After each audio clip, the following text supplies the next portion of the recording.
선지자에게 이르실 때 이상하게 어느 교회 소속이라고 나오지를 않습니다. 어느 마을의 회당장에 소속돼 있다. 어느 직분이다. 이렇게도 돼 있지를 않습니다.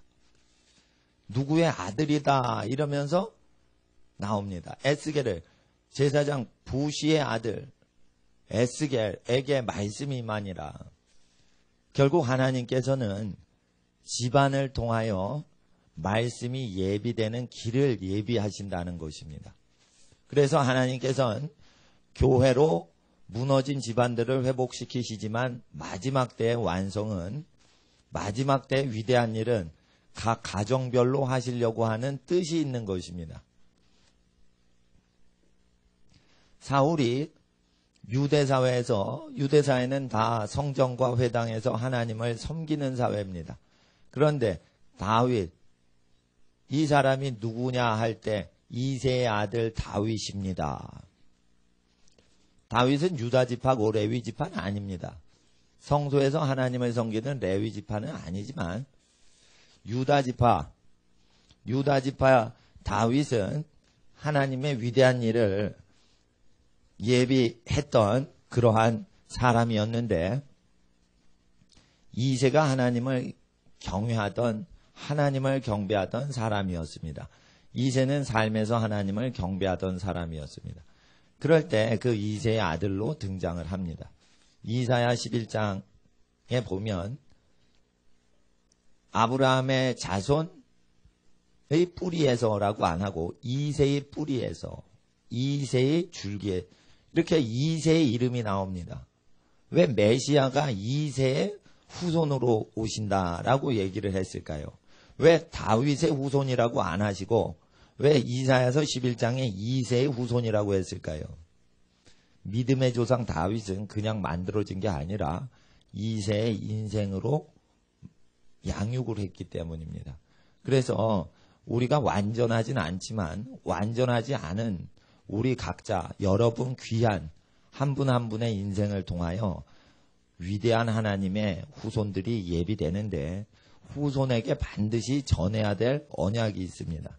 그것은 인간이 먹을 수 없도록 모든 미생물들과 미물들과 모든 존재들이 인간의 먹을 것을 다 먹어치우는 날이 온다 예언을 하셨습니다. 이런 일이 역사상 있었느냐? 없었다. 그래서 무엇입니까? 창세 이래로 없었던 환란이 올 때 인간이 먹을 식량이 싹 없어진다는 것입니다. 그래서 이것을 계속 후대에게 증거하라. 사람들이 그렇게 얘기를 합니다. 발전을 하면 할수록 굶는 일은 없을 것입니다. 이렇게 얘기합니다. 전 세계 60억 인구 중에 현재 30억이 굶고 있습니다. 수백만 명이 계속 죽어갑니다. 하루에도 얼마나 많이 죽어가는지 모릅니다. 그러나 죽어가진 않지만 하루에 세 끼를 다 먹지 못하고 하루에 매일 굶주림을 느끼는 백성이 30억입니다. 그런데 재미난 것은 미국의 농산물, 한 해에 소출되는 농산물만 갖고도 120억 명이 1년에 먹을 양식이 미국 땅에서만 지금 생산되고 있습니다.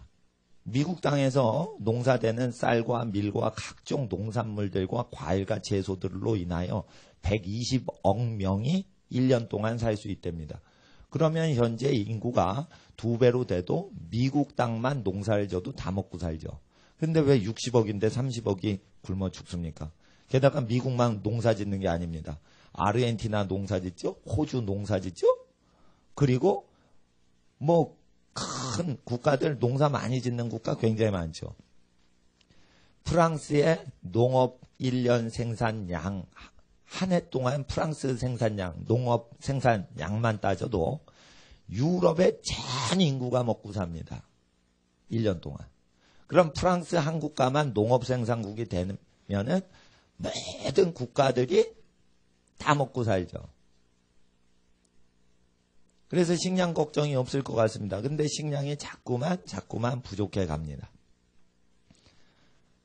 사람들은 식량 걱정을 합니다. 성경에는 식량 전쟁이 온다. 식량 때문에 큰 일이 일어난다. 경고를 합니다. 조금만 문제가 있어도 전쟁이 일어납니다. 나일강 상류에는 수단이 있습니다. 나일강 하류에는 이집트가 있습니다. 나일강의 수로를 수단에서 막아버리면 이집트와 바로 전쟁을 합니다. 이와 같이 자원은 공유하는 것인데 공유하지 않습니다. 권력자들이. 그럴 때 친 이집트 정부가 수단에 세워져야 이집트는 편한 것이요. 이렇게 국가마다 이해관계가 있을 때 예수님 말씀하십니다. 마지막에 민족과 민족이 충돌하고 국가와 국가가 충돌하리라 말씀하십니다. 결국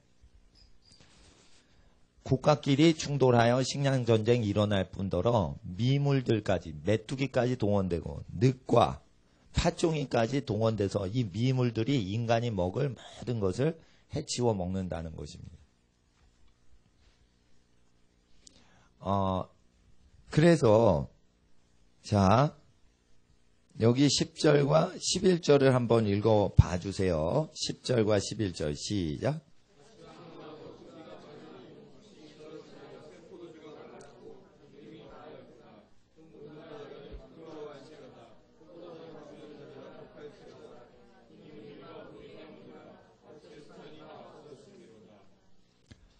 그래서 요엘서를 잘 아시는 분은 요엘서가 성령 받는 장이 아니고 대부분이 기근장인 것을 알 수 있어요. 그런데 이제 보통 성령 부흥회를 할 때 요엘서 2장 28절 이하의 절이 그게 집중적으로 나오기 때문에 성령 부흥회를 체험하자, 성령을 체험하자 할 때 요엘서 2장 28절 이하만 거의 보는 경향이 한국 교회에 있습니다. 그래서 요엘서를 교회를 위하여 이용하기 때문에 요엘서를 정확히 파악을 못합니다. 교회는 요엘서에 기록된 말씀을 섬겨야지 말씀을 이용해서는 안 됩니다. 말씀을 섬기면 말씀을 이용할 때보다 더 큰 유익을 얻습니다. 그러나 말씀을 이용하면 이용할 때 혜택은 오지만 재앙이 올 때 말씀을 이용한 사람들은 그 재앙에서 벗어나질 못합니다. 그래서 말씀을 믿어도 자기나 자기 단체나 자기 모임을 위하여 말씀을 이용하는 사람들은 그때는 유익을 얻지만 모든 범사의 유익을 얻지 못하고 도리어 말씀을 섬기려고 우리의 상황과 상관없이 말씀을 섬기려고 읽고 듣고 믿는 자들, 그런 분들은 기록된 대로 준비를 합니다. 그래서 하나님 앞에 기근을 대비해서 제사장들아 금식하고 울어라, 이런 것들이 나옵니다. 13절을 보세요. 제사장들아 너희는 굵은 배로 동이고 슬피 울지어다. 단에서 수종하는 자들아, 이 제사장이에요. 너희는 곡할지어다. 이게 뭐냐면 기도하라는 거예요. 예. 내 하나님께 수종드는 자들아 너희는 와서 굵은 배를 입고 밤이 맞도록 누울지어다. 이는 소재와 전제를 너희 하나님 전에 드리지 못함이로다. 자, 말세 옵니다. 근데 어느 정도 오냐면 하나님을 예배하는 자들이 식량이 다 떨어져서 하나님께 바칠 곡물도 사라지는 시대가 온다는 거예요. 보통은 이게 불신자인가 이래가지고 이렇게 쭉 앞부분을 읽습니다. 근데 불신자가 아니라 기신자입니다. 그래서 기존 신자들 대상으로 하는데 기존 신자 정도가 아니라 교회의 뭐든 선교 활동하는 뭐든 구제 활동, 가난한 사람한테 쌀을 나눠주는 사람들의 모든 쌀독까지 없어지는 기근이 오는데 미생물들이 다 와가지고 그걸 다 잡아먹는 거예요. 그래서 끝에는 아마겟돈이라는 지역으로 새들을 천사들이 부릅니다. 말들과 장군과 임금들의 고기를 먹어라, 이렇게 돼 있습니다. 그렇게 돼 있을 때 왜 새들이 곡식을 쪼아 먹어야지 왜 사람 말고기를 뜯어 먹으려고 옵니까? 피곤한 겁니다. 참 보세요. 새들이 고기를 뜯어 먹는다. 이건 피곤한 겁니다. 새들은 원래 곡물을 먹어야지 잘 발육이 되는 겁니다. 왜 그럴까요? 수년 동안 비가 내리지 않고 곡물은 다 마르거나 불에 탔기 때문에 먹을 것이 아무것도 없고 곡물이 없습니다. 현재 북한 땅에 가면 여러분 새를 구경할 수가 없지요. 북한 40번을 왔다 갔다 하는 분이 새를 본 적이 없어요. 새를 사람이 다 잡아먹었어요. 새가 먹을 수 있는 곡물 자체가 없어요. 지렁이 자체가 살질 못해요. 지령을 다 빨아먹었기 때문에 없어요. 그래서 비료를 주면은 그 해만 농사 가지고 다음엔 또 기운을 잃어버려요. 땅이 완전히 피폐가 됐어요. 겉으로 볼 때 땅이 안 좋은 땅 정도가 아니라 영양분이 다 없어졌어요.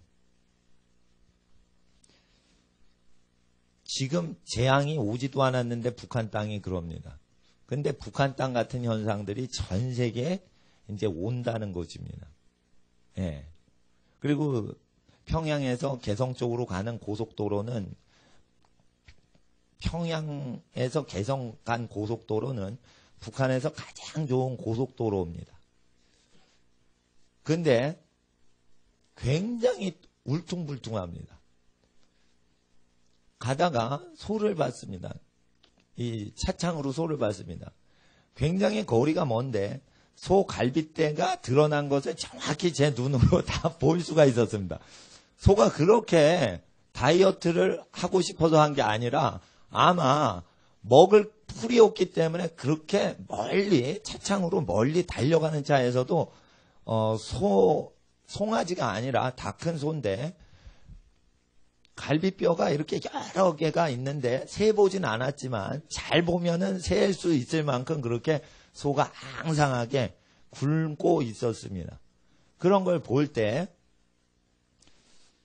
이게 말세가 아닌데 왜 이런가 이런 걸 봅니다. 소도 먹을 게 없을 정도로 되니 새가 안 보이는 거 상당히 이해가 되는 겁니다. 그런데 평양 시내에 갔는데 소년궁전이라는 곳에 단체를 초대했습니다. 거기에는 세계적인 오케스트라와 심포니 연주를 하는 장소입니다. 갔더니 세종문화회관이나 예술의 전당하고 똑같이 합니다.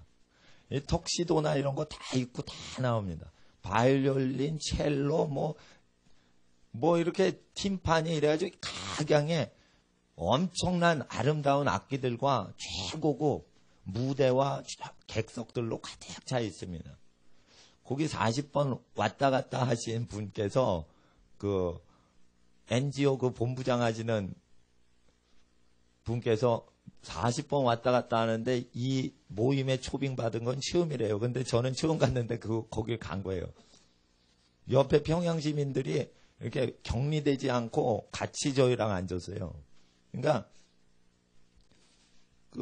우리가 남한에서 왔는지 모를 거예요. 평양 시민들은 좀 잘 먹거든요. 잘 살거든요. 근데 이제 한편으로 가면 거의 오두막에서 다 살고 시골은 평양에 오면 굉장히 잘 삽니다. 미국은 잘 삽니다. 프랑스 굶지 않습니다. 근데 전 세계 사람 굶죠. 평양은 굶지 않는 사람이 많이 있는데 시골 가니까 다 굶죠. 이것은 식량 문제가 아니라는 것입니다.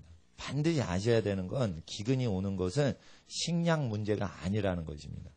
그것은 사람의 탐욕의 문제요.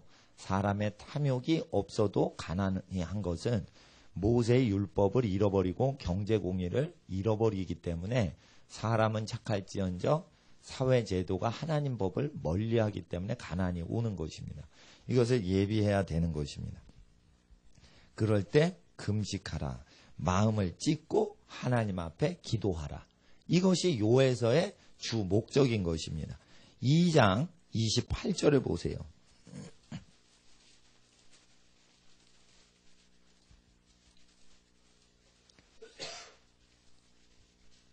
2장 앞 오기 전에 한 2족이 올라와서 막 약탈하는 전쟁이 또 기록되어 있어요. 그래서 요에서는 두 가지예요.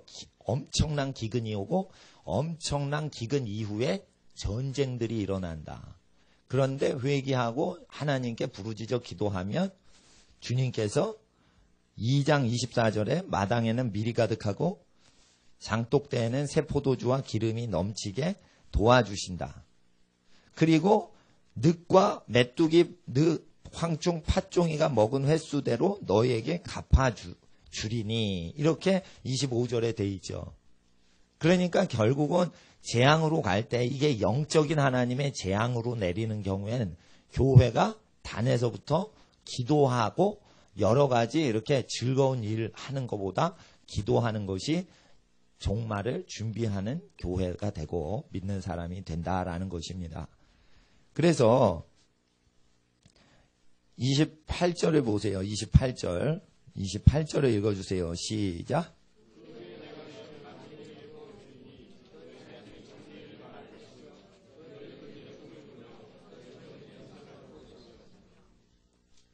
무슨 후에요?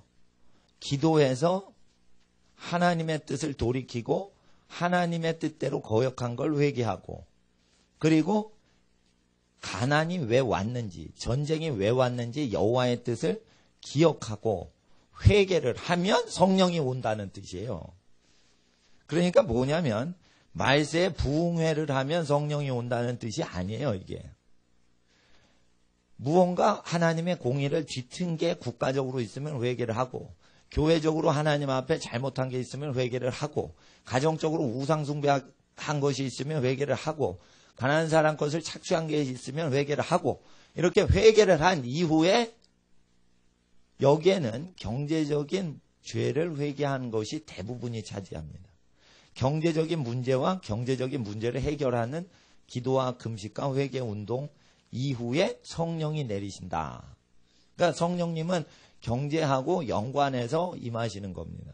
그래서 성령이 오실 때 예수님이 성령으로 성령 역사를 하실 때 그 길을 예비하는 사람이 세례 요한인데, 경제적으로 군인들아 받은 요를 족한 줄 알고 백성에게 강포를 행하지 말라. 그리고 세리들아 정한 세 외에는 더 받으면 안 된다. 죄인들아 탐욕이 있으면은 나머지를 가난한 사람에게 나눠주어라. 이렇게 경제적인 회개를 시키는 것이 대부분 세례 요한의 외침이었습니다. 왜 경제적인 외침을 했을까요? 세례 요한은 요엘서를 다 아는 사람이에요. 기독교인들은 요엘서를 1장부터 중요시 여기지 않고 2장 28절 교회를 섬기려고만 성경을 사용합니다. 그러나 세례 요한은 교회를 섬기는 게 아니었어요. 기록된 말씀을 섬기려고 1장부터 끝장까지 그냥 계속 그 말씀을 준비했던 것이기 때문에, 성령으로 세례를 주시는 분이 내 뒤에 오시리라 했으면 성령이 만민에게 부어지는 것을 일으키시는 분이 오신다 이거예요. 그러면은 그 분을 예비하는 길이 무엇이에요? 죄를 회개시키는데 요엘서에 보면은 기근과 전쟁을 일으킨 죄를 회개시키면 성령이 만민에게 내린다 이거예요. 그러니까 성령이 오시는 길을 예비해야 되는데, 기근과 전쟁을 예비하는 회개의 운동이 성령을 예비하는 길이 되는 겁니다. 성령 받게 해달라고 기도하는 것이 아니라 성령이 오시는 걸 방해하는 경제의 죄와 전쟁의 죄, 이런 것들을 회개시키는 것을 먼저 하는 것이 교회의 일인데, 교회에서 단에서 제사장들이 교회를 위하여 일하다 보니까 교회가 저주받고 백성이 저주받고, 그리하여서 만국이 다 저주받아 굶어 죽어가더라는 거지.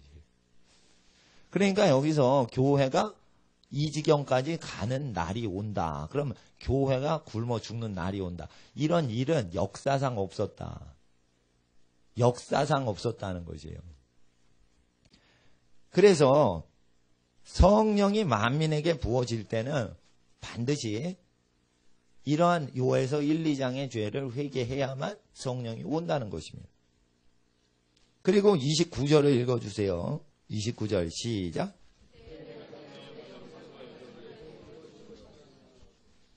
28절에 나오는 자녀들이 성령받아 장래일을 말하는 것이 있고요. 29절은 내 남종과 여종에게 성령을 부어주어 하나님의 신을 부어주어서 예언하는 게 있어요. 이 종이 예언하는 거랑 자녀 예언은 다른 거예요. 자녀에게, 모든 자녀에게 성령을 부어주셔서 장래일을 말하십니다. 그래서 자기 자신의 인생을 하나님이 인도해 주시는 것을 체험하라는 뜻입니다. 그러나 남종과 여종이 있습니다. 이런 사람들은 열방에 가거나 또는 도시에 가서 그 도시의 멸망을 예언을 합니다. 그 국가가 어떤 재앙을 맞게 되는지 예언을 하게 됩니다. 기근이 올 것이다. 그리고 전쟁이 올 것이다. 예언을 합니다. 그런 사람 중에는 남자 사역자도 있고 여자 사역자도 있다는 거예요. 이 신약 성경 일부 성경 잘못 이해해서 여자는 잠잠하라 이래가지고 여자는 예언을 못한다. 여선지자는 없다. 이렇게 하는 분이 있는데 여선지자 있고요. 여자 사역자 하나님이 세우세요. 거기서 나오는 것은 집에 가서 남편한테 물어보고 남편과 화합하면서 예언 사역하라. 그러니까 남편한테 묻지 않고 막 사역하고 부부끼리 그 집안을 세우지 않고 교회에서 교회를 세우려고 하는 사람들은 잠잠하고 집안을 먼저 세우고 남편 권위에 거하면서 하나님 일을 해라. 이거 모르면 아무것도 모르는 사람들이다. 이렇게 책망할 때 내용이지 여자는 스카치 테이프로 입을 붙여라. 이런 뜻이 아니에요. 근데 일부 교단에서는 여자는 아무것도 못하게 하는 일부 교단이 있어요. 그 고린도전서 14장이나 그 뒤에 나오는 디모데 전후서 보면은 그 교회에서 가리키는 내용이 있는데 그걸 너무 우주 만물법으로 적용을 해버린 거예요. 그런 게 아니에요. 오히려 말을 여자가 더 잘하십니다. 근데 여자 말하지 말라는 게 아니라 가정을 세우지도 않으면서 막 얘기하는 사람들이 교회 문제 일으키니까 남편한테 가서 그거를 남편 권위에 거하면서 예언자는 예언 사역해라 이런 뜻입니다. 또 예언을 하는 사람들한테 얘기한 거예요. 예언 못하는 사람한테 얘기한 게 아니에요. 여기서 여종들이 예언을 합니다. 마지막 때는 남자 종들과 여자 종들이 일어나서 열방과 민족과 각 도시에 예언을 하게 됩니다. 예언을 하게 될 때 성령 받으세요. 교회가 잘 됩니다. 집안이 복받아 부자 됩니다. 무슨 사업을 하세요? 주식이 뛸 겁니다. 뭐 주식 사지 마세요. 주식이 하락하는 종목입니다. 이렇게 예언하는 사역이 아니라 그 뒤에 보시면 온 땅에 재앙이 일어날 걸 예언한다 이거예요. 30절을 보세요. 30절 시작.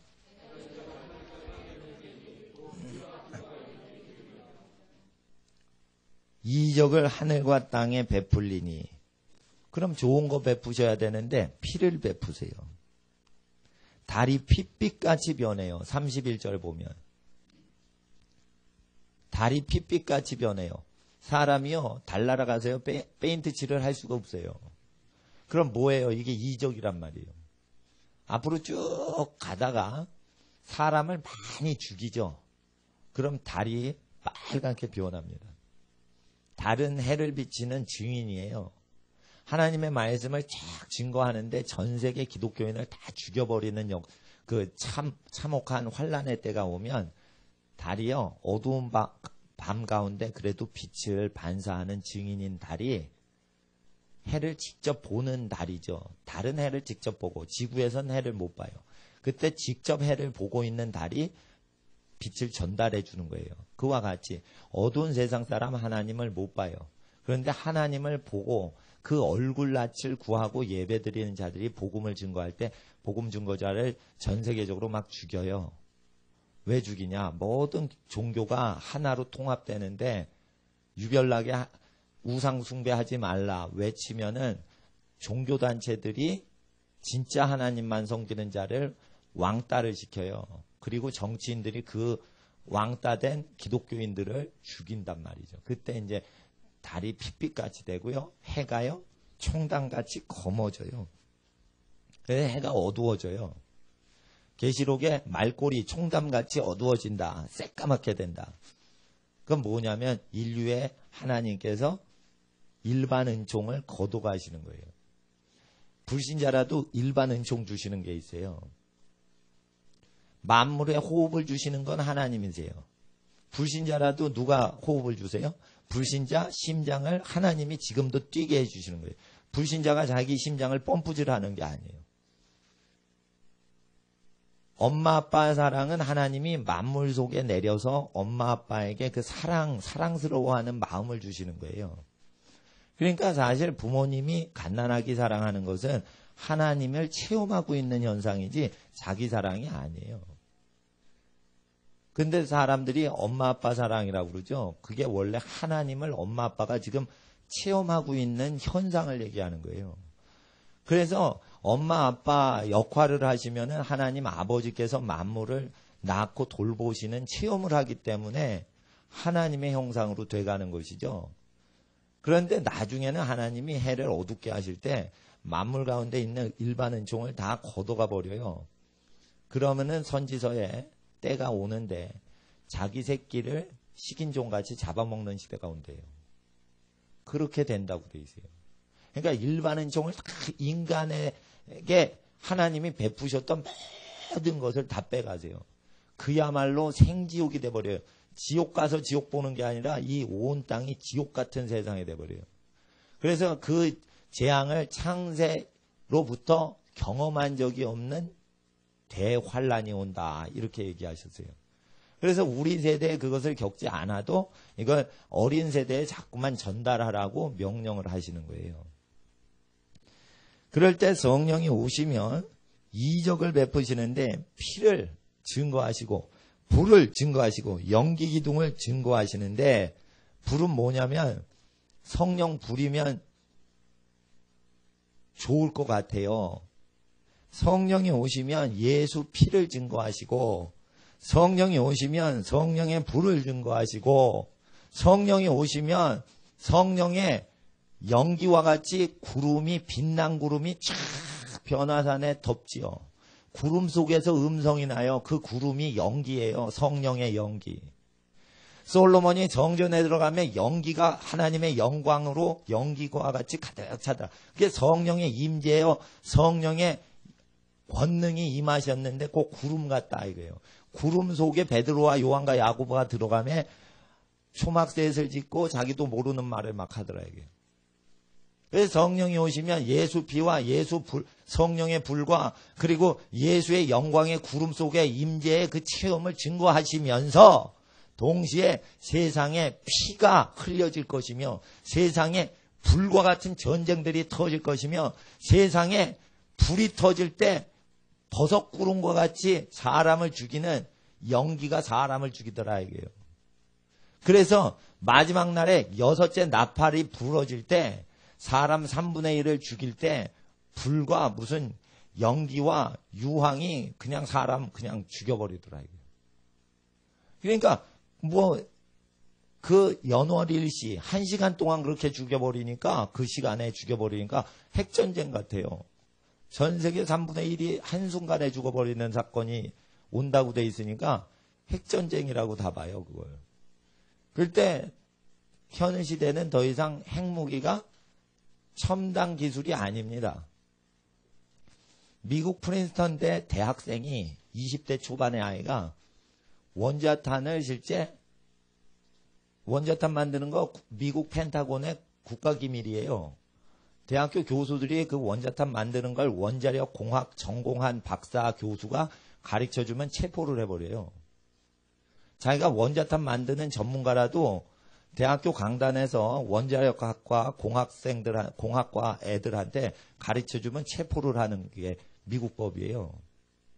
그래서 알아도 못 가르치게 돼 있어요. 가르친 적도 없어요. 근데 이제 원자탄 어디서 만들어지게 됐냐면 아인슈타인이 유럽에서 그 이론을 얘기했는데 아인슈타인과 페르미의 물리 이론을 응용해서 오펜하이머 박사가 폭탄을 만들었어요. 그래가지고 아인슈타인이 죽을 때까지 55년도까지 프린스턴 대학 교수로 있으면서 미국으로 망명했죠. 죽지 않으려고 이제 히틀러가 아인슈타인 죽이라고 하니까 이제 도망쳐 왔는데 자기가 개발한 이론 갖고 핵무기를 만들어 버리니까 미국 정부에 대항해서 막 반대 운동을 했던 사람이 아인슈타인 박사예요. 그 사람이 프린스턴대에서 있다가 55년도에 죽는데 프린스턴 대학에서는 원자탄 만드는 거 안 가르칩니다. 근데 학생이 이렇게 공부를 하다가 자기 혼자 그걸 알아냈어요. 그러니까 보통 대학생들도 알아내요. 연구를 하면. 그 정도로 지식이요. 이게 사람 죽이는 지식이요. 그냥 확산이 돼가요. 결국은 하나님 앞에서 어떤 강대국이 지식을 완전히 통제할 수가 없는 시대가 옵니다. 옛날엔 국영방송국만 딱 점령하면 국민들을 통제할 수 있었어요. 언론 통제. 지금은 인터넷이 돼버렸기 때문에 아무도 통제를 못합니다. 그래서 하나님 앞에서 사회가 더 불안정해가고 사람들이 자기 이득을 따라서 더 활동을 하기 때문에 더욱더 사람이 살기가 어려운 시대가 될 것입니다. 그럴 때 하나님 앞에서 우리가 기도하고 이런 시대가 올 때 기록된 말씀을 벗어나지 않고 살아가는 게 중요한 것입니다. 말세 때는 하나님의 말씀을 함부로 사용하여서 스스로 멸망에 이르는 자가 많습니다. 그러면 우리가 이 시간에 고린도전서 우리가 말세에 바울이 했던 말에 대해서 잠깐 공부하겠습니다. 7장 19절을 한번 읽어봐 주시겠어요? 이게 7장에는요. 결혼하지 말라 뭐 이런 구절들이 나오는 장이에요. 그럴 때 이걸 왜 가르치냐면 임박한 환난을 피하기 위해서 결혼하지 말라 이런 내용이 나와요. 그래서 역사적으로 실제 고린도 지역에서 요 시대 이후에 재앙이 크게 핍박이 일어났던 지역이에요. 그러니까 요즘은 그리스 지역, 유럽 여행 가시면 고린도 지역 가면은 재앙이 일어나는 거 구경하지 못하고 그냥 관광지지만 당시에는 여기 로마 제국의 영토였기 때문에 예수 믿는 자를 막 학살하는 사건들이 일어났던 지역이에요. 그 학살이 일어나기 전에 바울이 얘기하는 것이에요. 가족이 있으면은 그 환난과 학살당하는 걸 피하지 못하니까 그걸 예언을 하는 건데 이것을 잘못 이해하시면은 결혼을 하는 건 안 좋다 이런 걸로 일반 원칙으로 또 이해를 하시면 안 돼요. 고린도 전서는 교회가 예수님 믿다가 쭉 생활하다가 부작용을 일으키는 것을 얘기하는 것이 집중적으로 있는 거기 때문에 그걸 잘 공부를 하셔야 이해를 하지 이거를 일반 구원론으로 받아버리면 이상하게 돼버려요. 예. 여자는 아무 소리 하지 말아라. 막 이런 식으로 돼서, 예. 성경 공부도 못 가르쳐요. 어린애들. 막 이럴 정도로, 예. 뭐 그런 식으로 하는 교회도 있어요. 아주 보수적으로 한다 이러는데. 그 보수적으로 하는 게 아니라 무식하게 하는 거예요. 성경 말씀을 가르쳐야 되는 거예요. 자녀들한테. 여기 보시면 19절을 한번 읽어주세요. 19절 시작.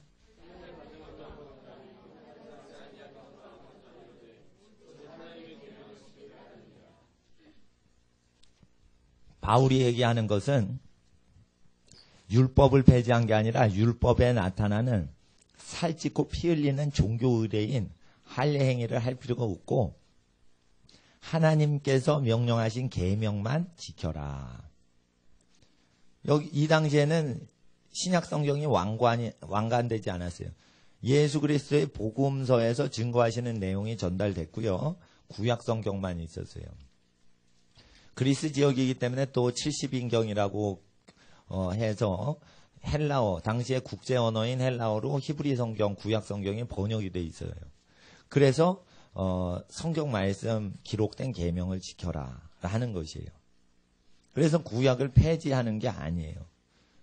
요거 19절 잘 이해를 하셔야 돼요. 요걸 이해를 안 하시면 죄를 지어도 예수 영접만 하면은 천당 간다 이렇게 잘못 이해를 해요.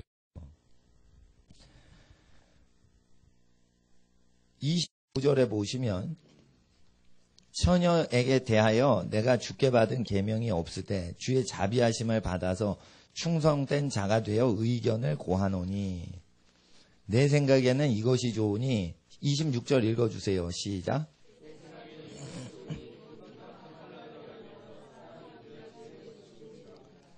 이게 전쟁이면 6.25 때 전쟁과 엄청나게 많아지죠. 예. 전쟁이 일어나면 남자는 숫자가 없어지고 여자와 어린애들이 남아요. 그렇게 될 때 굉장히 살기가 어려운 시대가 됩니다. 임박한 환난을 인하여 사람이 그냥 지내는 것이 좋으니라. 이것은 예수님이 곧 재림하시니까 그냥 지내라라는 뜻이 아니에요. 전쟁과 환난과 기근과 여러 가지가 있을 때 바울이 무언가를 보았다는 거예요. 무언가를 알았다는 것이에요. 27절을 읽어주세요. 시작.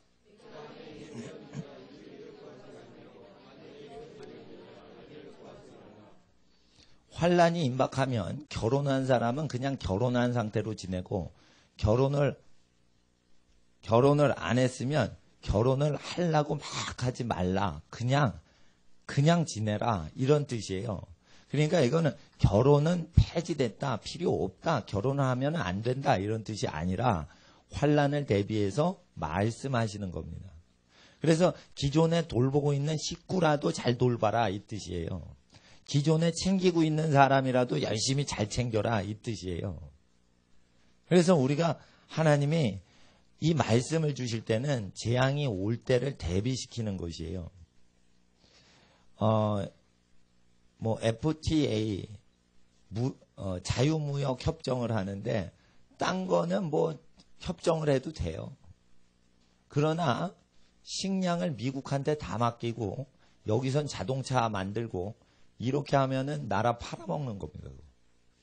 왜냐하면, 전쟁 역사를 공부하면요, 전쟁이 일어날 때는 어느 국가도 식량을 수출하는 국가가 있었어요, 없었어요? 없었습니다. 전쟁이 국지전이라도 일어나면 식량 수출 금지시켜버려요. 하다못해 일본에 쓰나미 나타나죠. 그때까지도 괜찮아요. 근데 원자력 발전소가 후쿠시마가 원자력 발전소 방사선 노출되니까 일본 농산물 다 폐지시키는데 우리나라만 그거 뒤늦게 반응하죠. 다른 국가 전부 일본 채소 못 들어오게 해버려요. 일본 생선 못 들어오게 해버렸어요. 전쟁이 난 것도 아닌데 그 정도로 보건복지부에서 그렇게 신경 쓴단 말이에요. 그럼 전쟁이 나면은 식량을 수출할까요? 전쟁 날 때 식량을 수출했던 국가는 인류 역사상 한 국가도 없습니다. 전쟁은 점점 많아질 것이라는 것을 우리 모두가 압니다. 식량을 왜 트레이드를 합니까? 농토를 없애버리면 전쟁이 안 날 때는 필요 없는 게 참으로 농지예요. 그래서 농지를 전용해서 농지 개발을 해가지고 공장을 세우고, 은행을 세우고, 학교를 세우고, 그래서 반농사, 논농사 없애버리고 거기에 기관을 세우는 게 더 낫고, 하다못해 소방서라도 세워놓으면 불났을 때 불이라도 끈단 말이에요. 굶는 사람이 어디 있어 이러면서 하지만은 일단 전쟁이 나면은 식량값이 폭등을 해서 돈이 있어도 폭등한 것을 살 수가 없습니다. 결국 식량을 다른 민족, 바다 건너 민족한테 의지하는 것은 그 배가 전쟁이 나면은 선박들을 다 정지시킵니다. 국가에서. 한국에서 선박들이 오고 가는 걸 다 정지시킵니다. 소말리아 해적이 왜 들끓어요? 소말리아로 모든 선박 가는 걸 다 끊어버리니까 그들이 먹고 살려고 지나가는 선박한테 달려드는 것이에요. 그러니까 뭐냐면 선박을 출항하고 입항하는 걸 금지를 시키니까 소말리아가 외부 국가와 완전히 통제되고 고립이 되니까 먹고 살려고 총기 들고 뛰어드는 게 소말리아 해적이에요.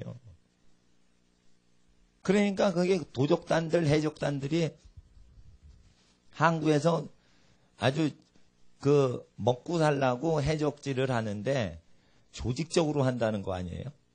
그럼 왜 그래요? 먹고 살 수가 없으니까. 그래서 굶어 죽습니다. 소말리아 대단히 굶어 죽습니다. 굉장히 많이 굶어 죽습니다. 그런데 외국 국가들이 소말리아에 자본 투자한 게 없습니다. 소말리아에서 다 철수했습니다. 그래서 소말리아 국가가 다 굶어 죽어도 끼어들지도 않고 해적이 들끓어도 신경을 안 쓰는 이유예요. 돈이 거기 투자된 게 없어요. 근데 쿠웨이트 같은 데는 투자가 많이 돼서 이라크가 쿠웨이트 침공하면 미국이 가서 전쟁을 해요. 근데 소말리아에 뭐가 일어나면 전쟁 가서 안 해줘요. 철저하게 갈수록 민족과 민족이, 나라와 나라가 자기 국가 이익과 민족 이익을 챙깁니다. 그리고 민족을 높이면은 영웅 대접을 해주고 국가를 높이면 영웅 대접해줍니다. 이럴 때 민족주의, 국가주의로 가면 안 되고 하나님께서 모든 민족을 사랑하시기 때문에 우리가 중보기도를 해야 되는데 식량을 다른 민족에게 맡긴다는 것은 그 역사를 공부하는 사람에 의하면 굉장히 위험한 것입니다. 그러나 비즈니스를 하거나 회사를 운영했던 사람 눈에는 이 역사가 보이질 않습니다. 그래서 무역을 해서 돈을 많이 벌 생각으로 지금 자유무역을 하고 싶어 하는 거예요. 이게 상인 출신이 정치 지도자를 하면은 한계가 그게 나타나는 겁니다. 돈을 많이 벌려고 하는 게 국가 목적으로 생각이 되는 거예요. 전쟁이 나면 쌀은 돈을 아무리 줘도 팔질 않습니다. 역사를 다 공부를 하시면 그게 식량 통제령이 내려와요. 예. 심지어 민간인들 것까지 뺏어서 군인들 식량으로 가져갑니다. 어느 정도였냐면 나치는 독일 국민이 아닌 다른 민족이 독일 안에 살고 있었는데 그들 중에 좀 많이 있는 민족이 있었어요. 바로 유태인이었어요. 독일 안에 독일 게르만 민족은 아닌데 독일 국적을 갖고 살아요. 독일 국적을 갖고 살아요. 독일 사람 맞아요. 근데 핏줄이 게르만 민족이 아니에요. 근데 이 사람들이 가난하면은 죽이질 않아요. 근데 가난한 집시족은 잡아 죽이지 않아요. 누구 잡아 죽여요? 유대인은 돈이 많아요. 유대인은 하나님의 성경을 읽었기 때문에 지혜가 있어요. 그래서 비즈니스를 할 때 구약 성경을 믿는 민족은 굶어 죽질 않아요. 그래서 어느 민족을 가도 유대인이 사업을 잘합니다. 그럴 때 유대인들 식량과 모든 물품을 전쟁 물자로 끌어들이고자 유대인을 다 가스실에 죽이는 거예요. 유대인을 미워해서가 아니에요. 유대인들이 갖고 있는 재산을 군수물자로 돌리기 위해서 죽인 거예요. 그래서 나치하고 유사한 정책을 하는 사람이 또 있습니다. 그 북쪽에 있는데 성군 정치를 한다고 그럽니다. 성군, 군이 먼저 인도한다. 그러면 뭐예요? 군대 먼저라는 거예요, 대우를. 그러면 식량이 부족해도 군대한테는 식량을 먼저 준다 이거예요. 그 나치가 독일 다스릴 때 그렇게 했었습니다. 예, 전쟁이 나면 군인 먼저입니다. 그래서 민간인도 굶어 죽을 수 있어요. 그런데 다른 민족한테 수출할 수 없습니다. 그래서 이것은 하나님 앞에서 전쟁이 일어날 때를 대비해서 지혜를 갖고 있어야 돼요. 요에서는 기근이 굉장히 심하게 나타나는데 그 기근이 어느 정도 일어나냐면 전쟁이 일어나서 기근이 든 민족이 기근이 덜 든 민족한테 뺏으러 온다. 이렇게 돼 있어요. 언어가 달라서 말이 통하지 않는 그런 민족이라고 했으니까 동족끼리 전쟁하는 것으로 돼 있질 않아요. 그래서 이런 재앙들이 일어날 것을 예수님 미리 하셨고 선포하셨고 요엘 선지자가 선포했고 바울은 이것을 알고 있었어요. 그래서 여기서 이 얘기를 하는 것입니다. 그래서 임박한 환난을 인하여 사람이 그냥 지내는 게 좋다. 그리고 29절과 30절을 보세요. 29절, 30절 시작.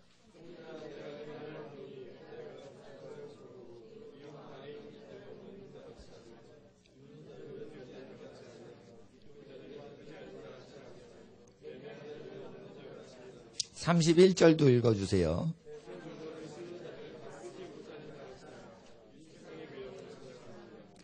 이거 왜 그러냐면 임박한 환난을 위해서예요. 그래서 자가용을 굴리시는 집은 재앙인 때가 오면은 자가용이 없어도 사실 수 있게 부자인데도 습관을 들이시라 이거예요. 별장이 있고 아주 재산이 많으신 여러 채 집이 있는 분들은 주택이 싹 없어져도 생존을 할 수 있게 준비를 하시라 이거예요. 그런 걸 얘기하시는 거예요. 예. 그리고 고급 음식점 있죠? 고급 음식점. 예. 고급 음식점. 보니까 유기농을 파는 것이 좀 비싼데요. 무농약이 더 비싸집니다. 이상하게. 무농약이 더 비쌉니다. 자연 그대로 갖다 주는 건데 더 비쌉니다. 그럴 때 유기농을 영리 목적으로 팔면 굉장히 비싸고요.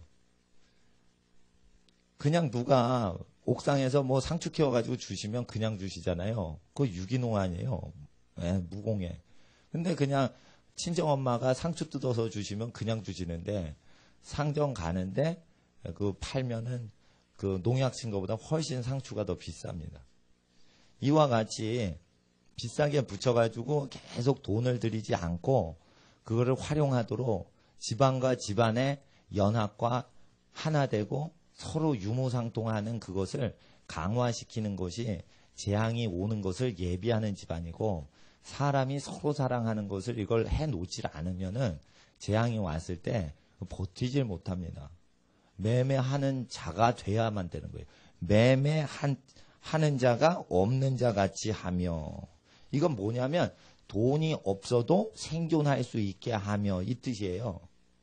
돈이 없으면 아무것도 못한다 이러면 위험한 거예요. 돈이 없어도 다 할 수 있는 것을 해놔야 돼요. 히틀러가 유럽에서 쳐들어가지 않은 나라 하나가 있습니다. 인근 나라 중에.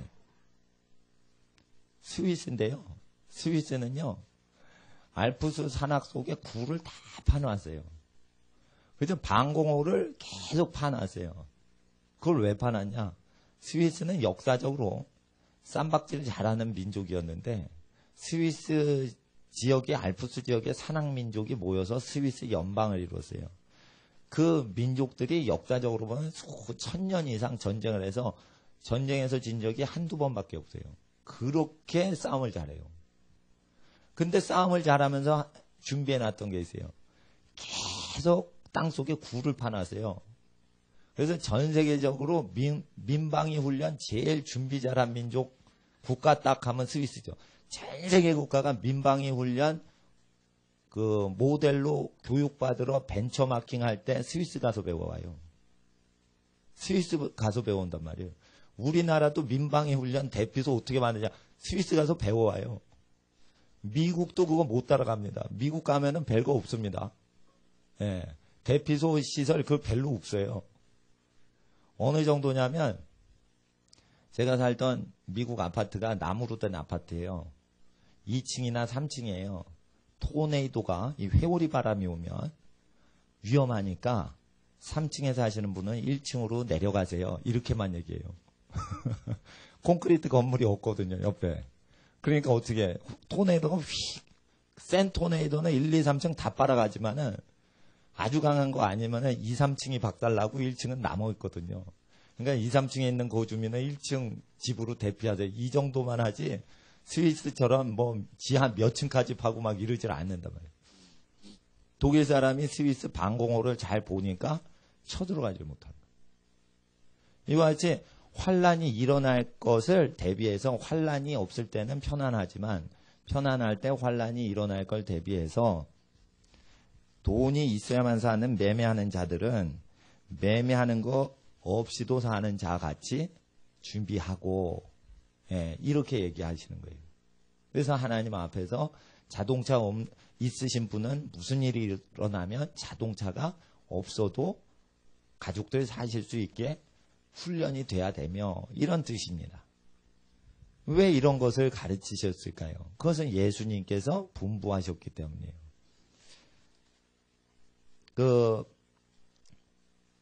히틀러가 사람 막 죽일 때는 당시에는 히틀러는 적그리스도라 이랬어요.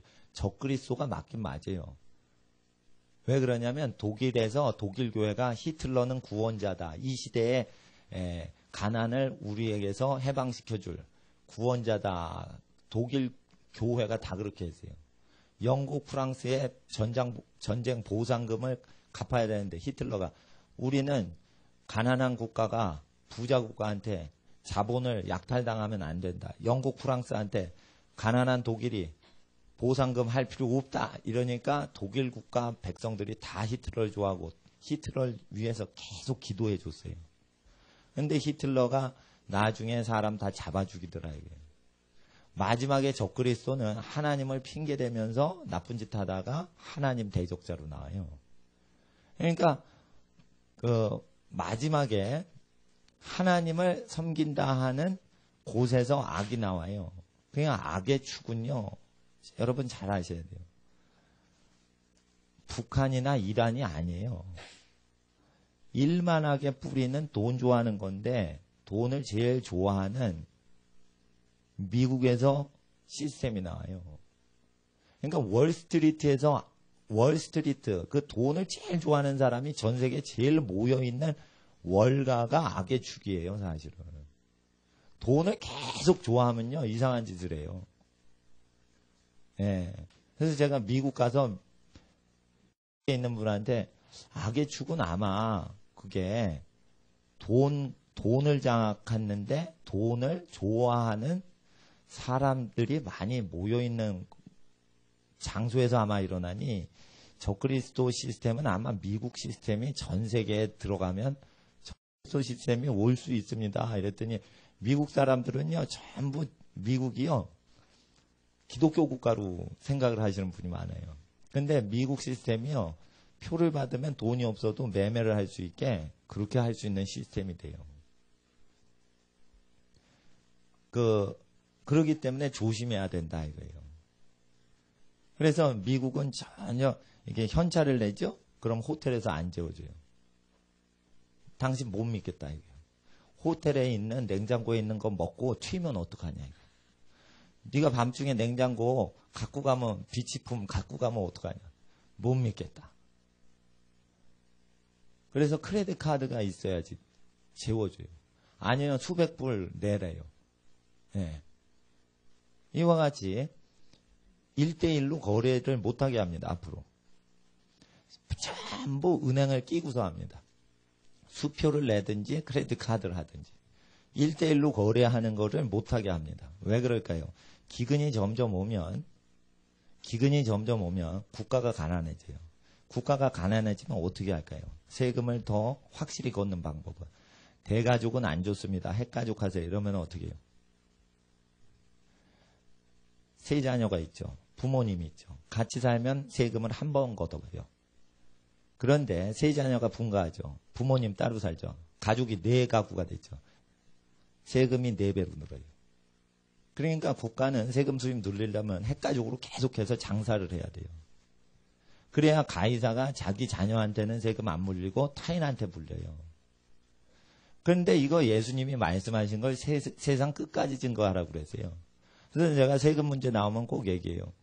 그래, 우리가 세금을 내야 돼. 왜냐하면 그래야지 권력자들이 자기 자녀한테 세금 물리지 않거든. 이러고 세금 내게 하거든. 그걸 예수님이 말을 하셨어요. 그러나 우리가 권력자들이 정치인들이 오해하지 않도록 우리가 세금을 잘 내야 돼요. 국세를 낼 자에게 내고 공세를 내야 될 자에게 내야 됩니다. 국가를 위해서가 아니라 권력자를 위해서. 모세의 율법에는 세금 걷는 걸 하나님이 싫어하세요. 사무엘이 세금을 걷지 않고 정치를 했어요. 세금을 걷고 한 게 아니에요. 그런데 이제 세금을 걷는 국가 왕을 세우라고 그러니까 하나님이 말을 하세요. 너희 자녀 딸들은 이제 너희한테 떡을 못 굽고 국가 원수한테 떡을 구워야 되며 네 아들들은 왕의 말 앞에서 뛰어가는 국방의 의무를 해야 되는데 그리고 너희 소산물 중에 제일 좋은 걸 바쳐야 되고 그러는데 이걸 하겠느냐? 하겠다고 그래요. 그러니까 사무엘이 백성들한테 내가 언제 여러분한테 백성들한테 언제 뭐 받은 적이 있습니까? 하나도 받은 적이 없습니다. 받은 적이 없는데 많이 이렇게 세금을 걷어가는 왕을 세우는 것을 당신들이 허용했으니 그때 왕이 핍박을 하고 착취를 해도 하나님은 듣지 않으십니다. 이렇게 얘기를 하고는 왕을 세워요. 그 잘 보시면은 세금의 율에 대해서 성경에서 이렇게 연구를 하다 보면 하나님께서는 땀 흘려 일한 백성이 소산을 먹고 왕은 왕의 텃밭에서 나는 것만 먹어라. 이렇게 전도서에 돼 있어요. 근데 전 국민이 다 일한 것을 다 가져가는 왕국에서 이 세금 제도는 하나님이 원래 의도하신 게 아니에요. 그런데 이제 군국주의가 들어오고 이러면서 이게 전 세계 국가 시스템으로 되니까 이제 몽골 같은 나라는 자본주의가 돼도 세금은 공산주의 때 이상으로 다 걷어요. 그리고 또 사람들은 복지 혜택이 없어요. 그러니까 더 가난해졌대요. 예, 소련 시절보다 더 가난해졌다는 거예요. 몽골이. 예. 근데 이 몽골 가서 이 월요일부터 금요일까지 몽골 갔다 왔는데 왜 이렇게 어려워졌냐 이랬더니 다 국가만 의지하다가 갑자기 개방이 돼버리니까 적응을 못하는 거예요. 자기 집을 어떻게 마련할 줄도 모르고 다 대통령만 믿고 있었다는 거예요. 그러니까 거지들이 갑자기 양산이 됐다는 거예요. 그래서 그 시절을, 옛날 시절을 부러워하는 사람, 그리워하는 사람, 이런 사람들이 많이 있답니다. 이와 같이 지금은 다 돈이 있어도 되나 돈이 없는 시절이 올 것을 예비해서 돈을 쓸 수 없는 시절이 올 것을 예비해서 준비하라고 하신 것을 우리가 기억하면서 이 단지 이웃을 사랑하기 위해서가 아니라 이웃을 자기 몸처럼 사랑해서 아주 서로 이 집안이 연합되고 이렇게 해놓으면 천국 가는 문제만 해결하는 게 아니라 전도를 잘해서 신앙생활 할 수 있게 도와주는 것뿐 아니라 경제 문제도 해결이 다 되게 준비하신 거라는 뜻이에요. 그럼 마태복음 24장을 보세요.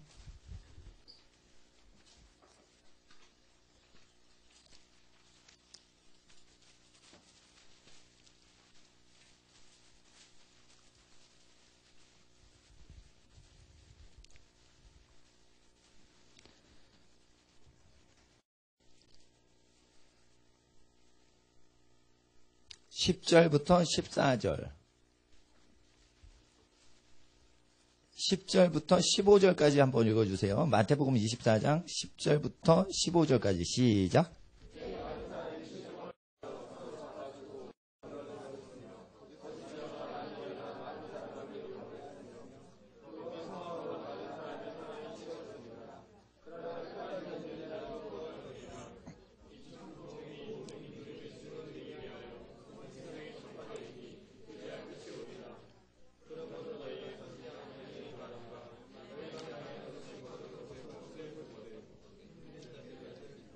예.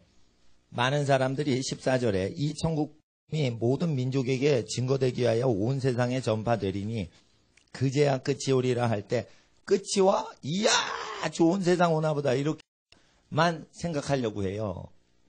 그래서 일부 신학자 중에 예수님 재림하기 전에 1000년 동안 엄청난 복된 세상이 열린다라고 믿는 후천년주의자들이 일어나는 것은 천국 복음이 온 세상 끝까지 전파되면 그제야 끝이 와서 천국이 임한다 이런 식으로 해석하는 분이 있어요. 근데 문맥을 보세요. 이게 즐거운 일이 일어난다는 문맥이 아니에요. 10절에 많은 사람이 시험에 빠져 서로 잡아주고 서로 미워하는 시대가 온대요. 서로 미워한다는 거예요. 벌써 그때가 됐어요. 학교를 보내보세요. 청소년 상담소에 상처를 받은 애들이 왕따를 하는데 선생님한테 왕따를 당하는 게 아니에요. 친구들한테 왕따를 당하는 거예요. 친한 친구인데 친할 친자에 오랜 친한 사람을 친구라고 그래요. 그러면 친하냐? 친구가 그럼 과연 친하냐? 할 때 친한 사람이 100명 중에 몇 명이 없어요. 다 경쟁자예요. 잘못 보이면은 이게 굉장히 어려워질 수가 있는 거예요. 그래서 서로 미워하고 서로 잡아 죽이는 형태로 조직이 가고요. 대기업체 입사를 해도 이거 대기업체 다니시는 분이 괴로워도 들으셔야 돼요. 피라미드 구조라 일을 잘해도요. 잘못 보이면은 그냥 승진이 안 되게 돼 있어요. 그러니까 그 사람이 열심히 일하고 착하고 근면하고 충성돼도 이게 정치적인 기업 내 노선이 제일 권력자하고 안 맞으면은 그 사람이 회사에 아무리 충성을 해도 그걸 뱉어낸단 말이에요. 결국은 입사할 때 수천 명이 같이 들어가도 20년 후에는 자리가 몇 명밖에 안 남아있는데 전 인생을 다 헌신하시면 지혜롭지 못하다 이거예요. 그래서 젊었을 때 위험스럽고 가난할 가능성이 있어도 자기가 90까지 산다 생각을 하고 그걸 보고 무언가를 할 줄 아셔야 된다는 거죠. 90살까지 여러분들이 살고 여러분 자녀가 또 90세, 100세까지 산다. 이러면은 주님 가까우신 예수님 재림하실 날이 더 가까운 시대예요. 그럼 이 재앙이 더 온단 말이에요. 그러니까 끝이 온다는 것은 재앙이 오는 날을 얘기하는 거예요. 그러니까 나라가 더 충돌하고 민족과 민족이 더 충돌하는 것이에요. 예수님과 복음을 위하여 너희가 핍박을 받으려 한 환란이 더 올 수가 있는 것이에요. 그래서 저는 목회를 어떻게 하냐. 저보다 뒤에 목회를 할 후배 전도자들과 후배 목사분들과 그런 분들 또 예언사역을 해도 마찬가지인데 교회 재산이 다 국가가 뺏어가더라도 복음이 증거되고 신앙생활이 가능할 수 있게 내 자신을 훈련시키고 있는 거예요, 사실은. 지금은 교회 재산이 많고 이러면 유익을 거둘 수 있어요. 근데 교회 재산이 많을 때만 목회를 하고 교회 재산 줄어들고 헌금이 줄어들고 뭐 이러면은 복음 전도를 못 한다면 환란을 예비하라는 예수님 말씀과 요에서 말씀을 믿지를 않고 순종치를 않는 사람이 되는 거예요. 그때는 준비한 사람은 버틸 수 있지만 준비를 하지 않고 요에서를 믿지 않고 마태복음 24장을 믿지 않고 사역하던 제사장들은 다 우는 거예요. 그러니까 하나님 앞에서 교회 성장하면 최고다 이래가지고 교회 재산을 예배당 짓는 건 좋아요. 왜냐하면 기도를 하려고 지으시기 때문에 기도할 장소 짓는 건 좋은데 예배당을 지어가지고 계속 교회를 키우는데 현찰을 모아놓을 필요는 없다고 생각을 해요. 교회가. 근데 교회마다 막 큰 교회 100억씩 현찰을 금융기관에 예치해놓고 그러는 부자교회들 많아요. 그렇게 될 때 또 100억으로 하냐 그런 게 아니에요. 또 100억을 또 꿔. 그래서 200억으로 뭐를 하려고 그래. 그리고 계속 그 빚을 또 갚아요. 그러니까 이게 금융업자하고 물려버리니까 이게 경제공황 보면은 그냥 큰 타격이 온다 이거죠. 경제공황이 오고 있습니다. 그래서 경제공황이 올 것을 대비해서 하나님 앞에 깨어 있어야 됩니다. 경제공황이 오고 있습니다. 옛날엔 70년에 한 번 왔어요. 근데 점점 이게 인사발이 짧아집니다. 옛날에 무슨 제품을 딱 만들면 이걸 오래 팔아먹었습니다. 요즘은 정보가 기술 공유를 많이 하기 때문에 금방 카피를 합니다. 그래서 그 제품 수명도 짧아지고 뭐든지 짧아집니다. 마지막 때는 하나님께서 인도해 주시는 지혜와 그 지식이 없으면 버텨나갈 수가 없게 됩니다. 그래서 하나님께서 마지막 때가 어떻게 되는지 잘 예비하라 하셨습니다. 천국 복음이 모든 민족에 증거되기 위하여 천국 복음이 온 세상에 전파되겠죠. 그제야 끝이 옵니다. 그러므로 라는 것은 끝이 오므로 라는 뜻이에요. 끝이 오면 뭐가 끝이냐. 거룩한 성전에 우상이 있으면 끝이라 이거예요. 그럼 죄가 차는데 어디까지 차오르는 거예요? 성전까지 죄가 차오르는 거예요. 성전까지 죄가 차오른다는 건 기독교 교회가 죄에 물들어서 세상화 된다는 것이에요. 그렇게 될 때 16절에 그때 유대에 있는 자들은 산으로 도망할지어다. 마지막에는 유대인 지역으로 복음이 전도되는 것이에요. 지금은 이방 선교 때지만 조금 있으면 유대인들이 회개를 하고 주님께 돌아와요. 처음 시작을 유대인으로부터 복음이 증거되죠. 맨 끝날 때 어느 민족이 돌아와요? 유대인이 끝으로 돌아오면서 세상 끝이 나요. 이게 로마서 11장 25절 이하에 이방인의 수가 다 차면 마지막에 유대인이 돌아온다 이랬어요. 제가 지금 볼 때 지금은 아시아 지역에 복음이 막 증거될 시기고 아직 유대인이 돌아오는 때는 아니지만 유대인이 준비되는 때예요.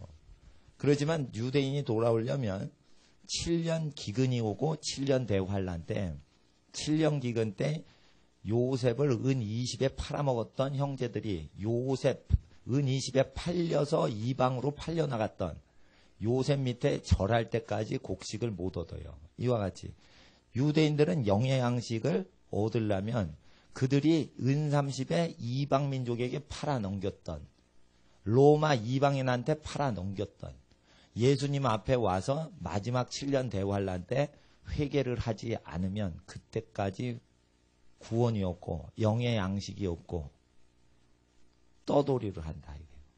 그래서 유대인은 끝에 와요. 끝에 와요. 재앙이 계속 시작 끝에 와요. 그러니까 지금은 모든 민족에게 복음이 전달되는 때인데 거의 다 됐어요. 제가 옛날에 위클리프 선교회에 GBT라고 하죠. 우리나라에선. 위클리프 선교회에서 하는 그 캠프에 잠깐 들어갔었어요. 혹시 나를 성경 번역하는 선교사로 부르시지는 않나. 이래가지고 선교단체에 훈련받을 때 위클리프 이렇게 잠깐 그 프로그램에 잠깐 슬쩍 들어가 본 적이 있는데 거기서 이제 모든 민족에게 성경을 번역하기 위해서 하는데 현재 위클리프 선교회가 위기를 맞았어요. 성경 번역할 민족이요. 그 성경이 없는 민족이 그 낯선 언어를 사용하는 인간이 몇천 명밖에 되지 않는 그런 언어들이에요. 그러니까 10,000명 이상 되는 그 큰 민족들한테 성경 내용을 다 전달했고 몇천 명 정도 생존하는 민족들도 자기 제주도 방언 같은 말을 하지만 또한 서울말도 해요. 제주도 가보세요. 서울말 다 알아듣죠. 그런데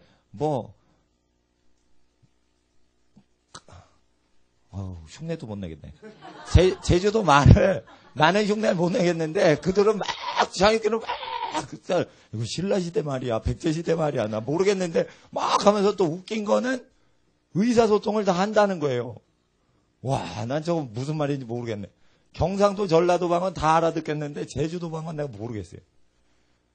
그런 식으로 인도네시아의 미전도 종족이 인도네시아 기존 공용어는 다 하면서 동네 언어 있죠? 자기 마을 언어. 이런 거를 성경으로 번역을 못했다는 거예요. 그럼 우리가 제주도 방언으로 굳이 성경을 또 번역할 필요가 없을 필요도 있다. 이거예요. 왜냐하면 그냥 일반 한국어 성경 보면은 제주도 사람들 다 보거든요. 이거 제주도 방언으로 다 하면은 굉장히 어렵잖아요. 이런 상황에 있는 것들만 지금 성경 번역이 남아 있는 게 많다 이거예요.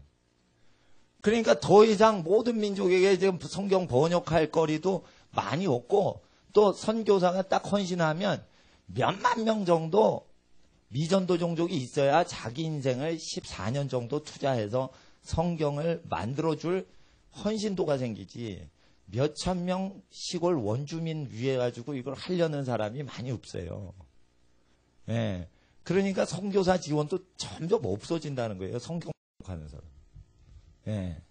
그러니까 해가 가까이 온 것입니다. 점점 돈이 없이 이제 매매를 하는 시대가 오고 있는 것입니다. 재미있는 것은 여러분 보세요. 카드를 대면 버스가 싸고 돈을 내면 비싸게 물어요. 그래서 내가 밤중에 1시쯤, 새벽 1시쯤에 버스를 타고 집으로 가고 있는데 어떤 아저씨가요. 여기 강남에서 수지까지 가는 그 버스에서 그때 조금 밀렸나요? 1시간쯤 걸려요. 버스 갈 때 거기 내가 1시간 내내 10,000원 버스에서 술 먹어서 그런지 용기가 많아서 그런지 왜 내가 돈을 냈는데 카드보다 비싸게 받냐고 1시간에 기사하고 싸우는 거예요. 하도 승질을 하니까 말리지도 못해요. 옆에 있는 사람이. 왜 돈을 안 받고 카드를 받냐? 내가 돈을 냈으면 돈을 알아줘야 되는데 왜 카드를 할인을 해주고 돈은 왜 차비가 더 비싸냐? 버스 아저씨한테 그렇게 막 따지는 거예요. 근데 약간 술 기운이 있는 것 같으니까 사람들이 그걸 계속 듣기만 하고 그냥 운전사 아저씨는 대꾸도 안 하고 운전만 하더라고요. 근데 그걸 1시간 내내 하는데 그 사람 딴에는 이게 비정상 사회라는 거예요. 계속 말하는데. 왜 내 돈을 안 믿냐 막 이런 식으로. 근데 이게 보통 사람한테 술 취한 아저씨 얘기지만 그게 돈을 쓰면요. 사회 권력자들은 손해를 봐요. 백성끼리 돈을 주고받는데 뜯어갈, 삥땅할 수 있는 거리가 없는 거예요. 그러니까 권력기관에서는 반드시 카드나 뭔가 수표나 뭔가 식권을 써야 되는 거예요. 여러분 보세요. 제가 다니던 학교 총신대 신학대학원 잠깐 갔었어요. 거기 식당에 있었어요. 식사 때인데. 그 밖에 나가서 뭐 해가지고 식당에 옛날 식당에 갔어요. 갔는데 식권을 여전히 팔아요. 근데 보세요. 거기 현찰 내고 해봐요. 그러면 그거 주방 아주머니가 쓱 해가지고 그냥 갖고 가면은 식당 운영 안 될까봐 식권을 하고 돈은 따로 받는 거예요. 근데 만약에 현찰로 그냥 내면은 그 카운팅이 안 된다고 생각을 하는 것이죠. 작은 데서부터 큰 데까지 전부 감시에 다 들어가요. 감시에 왜 들어가냐면 갈수록 재정이 악화되고 약화돼요. 그래서 핵가족을 해야 되는 거지. 박정희 대통령이 둘만 낳아 잘 기르자. 이것은 세금을 많이 걷기 위해서 한 것이에요. 각 집안을 많이 먹으라고 애를 줄이라는 게 아니라 핵가족을 해야지 어떻게 해요? 국가의 그 상황이 다 들어가요. 그 중국같이 현찰로 다 하는 나라는 중앙에서 13억 인구를 다 감시 통제를 못합니다. 감시 통제가 불가능해요.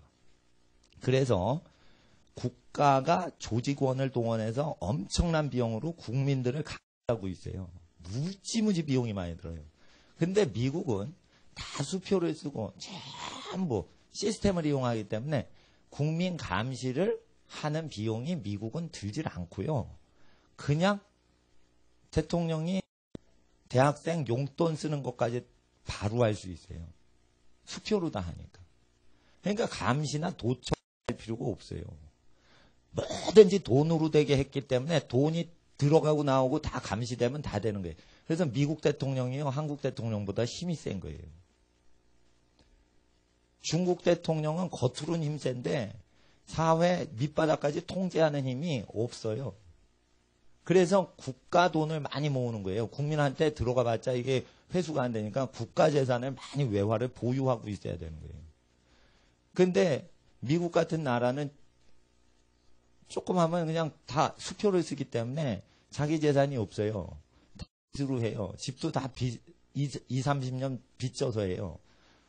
전쟁이 나죠? 남의 집이죠? 그러니까 국가에서 환수해버리면 되는 거예요. 은행기관 부도 내킬 수가 있어요. 그럼 은행기관으로 담보금 물려있는 부동산 다 그냥 어떻게 될지 모른다는 것이죠.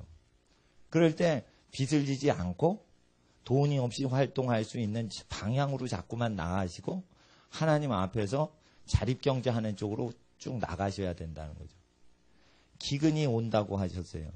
기근이 올 때를 대비해서 바울은 그것을 가르친 것입니다. 그래서 하나님께서 마지막 때 불법이 성하기 때문에 서로 믿지를 못해요. 그렇게 될 때 세상이 죄악 가운데 있을 때 그때 끝이 온다 하였습니다.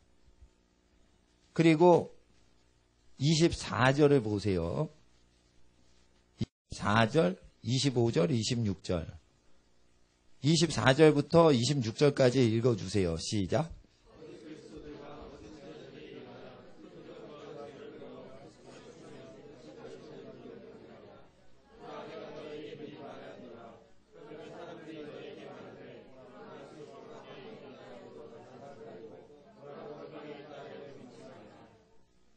번개가 동편에서 나서 서편까지 범적인 같이 인자의 임함도 그러하리라. 그래서 그리스도가 재림하시는 것은 어떤 장소에 임하시는 게 아니라 온 영광을 가지고 온 하늘을 덮듯이 그렇게 오시는 거지. 빛이 번개가 하늘 이쪽에서 저쪽까지 천천히 나타내 한꺼번에 번개가 나타나요. 한꺼번에 번개 뿌리치듯이 하늘의 영광의 빛으로 오실 때 어느 동네로 오시는 게 아니라 우주적으로 오신단 말이에요. 그리고 28절에 주검이 있는 곳에는 독수리들이 모일지니라.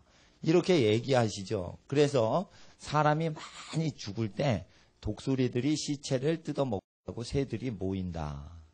이렇게 돼 있어요. 그러니까 사람이 살 수가 없을 정도인데 새들이 사람을 공격할 정도로 사람 죽으면은 그 시체를 먹을 정도로 먹을 게 없는 것이에요. 왜 그럴까요? 요에서의 기근이 오는데 새들도 먹을 수가 없게 늑과 팥종이와 메뚜기가 다 먹어버리는 거예요. 메이플라워를 타고 100명 이상이 그 뉴잉글랜드 지역으로 갔습니다. 거기 정착해서 살 때 늦가을에 정착을 하죠. 12월 초 요즘 정착을 했어요. 12월 초 요때쯤 정착을 했어요. 다음에 봄인 내년 4월쯤까지 50명 정도 남고 다 죽어버렸어요. 그래서 나머지 50명 정도가 메이플라워 타고 온 사람 중에 50명, 100명 넘게 왔는데 50명 남았다 이거예요. 다 죽어버렸어요. 무슨 전염병 돌고 뭐하고. 근데 얘 농사를 졌어요. 씨를 어디서 받았냐? 인디안한테 받았어요. 인디안한테 씨를 받았어요. 그때 인디안들이 도와줬어요. 인디안들 이름까지 내가 다 외웠었는데 다 까먹었네. 예, 씨를 뿌렸는데 첫해 농사죠. 인디안이 도와준 거예요. 씨를 뿌렸는데 메뚜기가 막 갑자기 뭐 병충해하고 메뚜기가 다른 것도 먹으면 괜찮은데 병충해도 오고 메뚜기가 어느 때 막 갉아먹더래요. 농작물을. 그래서 하나님께 메뚜기를 막 가는데 메뚜기 숫자가 많으니까 메뚜기를 어떻게 쫓아보낼 수가 없는 거예요. 그래가지고 하나님께 막 구했는데 갑자기 새들이 나타나가지고 메뚜기를 막 잡아먹는 거예요. 새들이 갑자기 나타나더니 메뚜기를 막 잡아먹는 거예요. 곤충 중에 메뚜기 잡아먹는 곤충이 없어요. 메뚜기가 크기 때문에. 하나님께 기도하니까 이제 새들이 갑자기 확 오더니 메뚜기떼를 싹 잡아먹는 새떼가 등장해가지고 잡아먹은 거예요. 그게 이제 최초의 이적이 이루어진 거죠. 그래가지고 이제 가을철에 그게 수확이 됩니다. 수확이 될 때 이 청교도들이 굉장히 하나님께 감사해서 자기를 도와주고 그리고 농사 결실 맺을 때까지 식량을 도와주고 종자를 나누어 줬던 인디안들과 그 추장한테 고마워서 마사소이시라는 그 추장 이름이 아마 그럴 거예요. 그 추장하고 수십 명 인디안들을 손님을 초대했어요. 당신들이 우리를 종자를 나눠주고 또한 그 결실기까지 먹을 음식 없을 때 우리 모든 이 청교도들을 위해서 해주셨으니 우리가 믿는 하나님께 감사하면서 당신에게도 감사합니다. 이러면서 인디안들하고 최초의 추수감사절을 지내게 됩니다. 이럴 때 하나님 앞에서 기도를 할 때 재앙으로부터 그 당시에도 이 기적이 일어나면서 그 해충들이 없어지게 돼요. 그러니까 우리가 기도를 하면 하나님 앞에서 모든 것이 이루어지는데 예수님께서 환난 때가 가까울수록 기도하라 하신 것은 이런 걸 얘기하신 겁니다. 그래서 하나님 앞에서 사람들이 어려운 일을 당할 때 예수님 믿는 신앙으로 든든히 무장이 되면 하나님 앞에 완전한 준비가 돼서 환난 때에는 도리어 그 사람들이 많은 사람의 피난처가 됩니다. 그래서 여러분이 만약 믿음이 있잖아요. 그러면은 작은 믿음이라도 있으면요. 여러분 집안이 잘 돼요. 그 다음에 여러분 집안 잘 되면 여러분 집안의 그늘로 많은 동물과 모든 새들이 와서 쉬듯이 많은 쉴 곳을 찾아 헤매는 존재들이 와서 여러분 집안 때문에 쉼을 얻고 위로를 얻고 치유를 받고 그리고 떠나요. 그렇기 때문에 이 믿음이 있어야 돼요. 믿음이 있는 사람들은 매매를 하는 자는 돈이 있어서 매매하지만 돈이 없어도 매매하지 않아도 살 수 있듯이 그렇게 해야 된다라는 것을 기억해야 되며, 그리고 가난한 때가 오고 있어요. 그래서 교회들도 교회 재산을 유무상통해야 돼요. 그래서 하나님 앞에서 헌금을 거둘 수가 없는 사역을 하시는 분들한테 헌금이 많이 걷어지는 교회는 자기 교회의 유익을 취하지 말고 나눠주기를 힘써야 돼요. 그래서 그 사역을 하든 하나님 전도 사역을 하든지 사회에서 사업을 하시든지 간에 항상 이 마지막 때가 온다는 것을 아시고요. 하나님 앞에서 거룩히 우리의 삶을 헌신해야 됩니다. 장차 오는 세상에 대해서 우리가 잠깐 보고 우리가 말씀을 마무리하고자 하는데, 시편 73편에 원래 식량 곡되어 있는 일부 국가에서만 양산되는 게 아니었고요. 원래 북극 지방에서도 식량이 다 나도 하나님이 그렇게 지구를 창설하셨어요. 그런데 이제 노아 때 궁창에 있는 물이 쏟아지면서 그 쉽게 말해 오존층 같은 게 면서 온실 효과가 없어지면서 전부 다 이제 직접 직사광선을 덜 받는 쪽은 얼음이 많이 얼어버리죠. 근데 지금 그 캐나다 북쪽이나 이쪽 가면은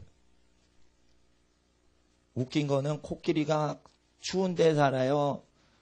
더운 데 살아요? 거의 보면 더운 데 살죠.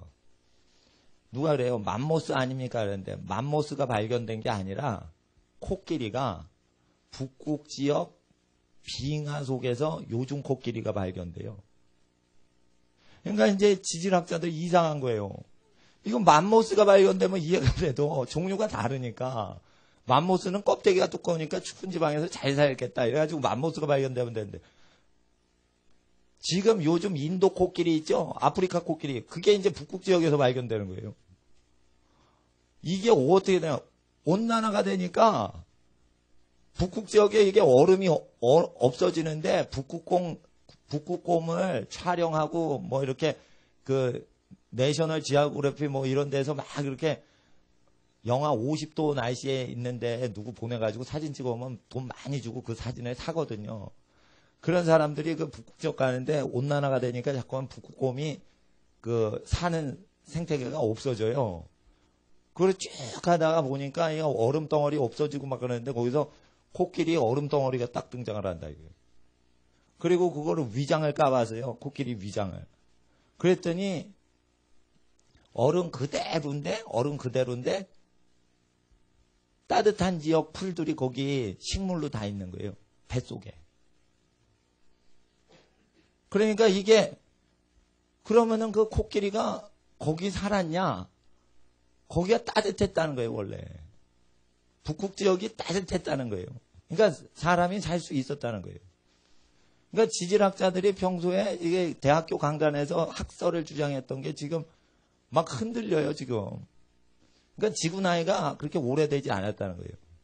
그리고 지구가 이렇게 뺑뺑 돕니다. 이게 북극, 남극 축으로 해서 적도가 제일 이렇게 뺑뺑 돌아가죠. 지금 속도로 뺑뺑 돌아가면 지구 질량이 무겁기 때문에 지금 팽이같이 옆으로 호떡같이 옆으로 늘어나야지 지구 수명이 150년 동안 현재 속도로 돌아오면은 지금은 구 형태가 아니라 호떡으로 됐어야 된다는 거예요. 수학 방정식을 풀면.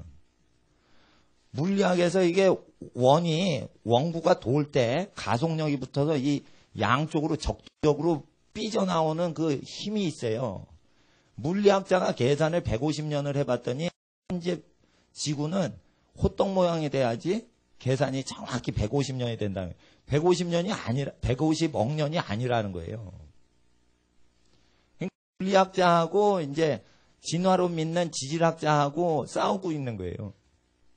근데 내가 볼 땐 물리학자 말이 더 정확한 것 같아요. 지질학자들 말보다. 하여튼 일단은 코끼리가 아프리카 코끼리, 인도 코끼리 지역 코끼리가 이제 북극 지역에서 막 발견되는데요. 히말라야 산 위에도 원래 곡식이 많았었던 거죠.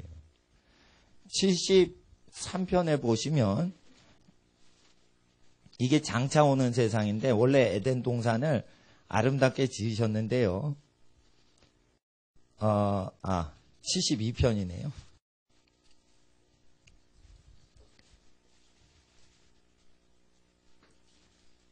16절 보세요. 16절과 17절을 보세요. 시작.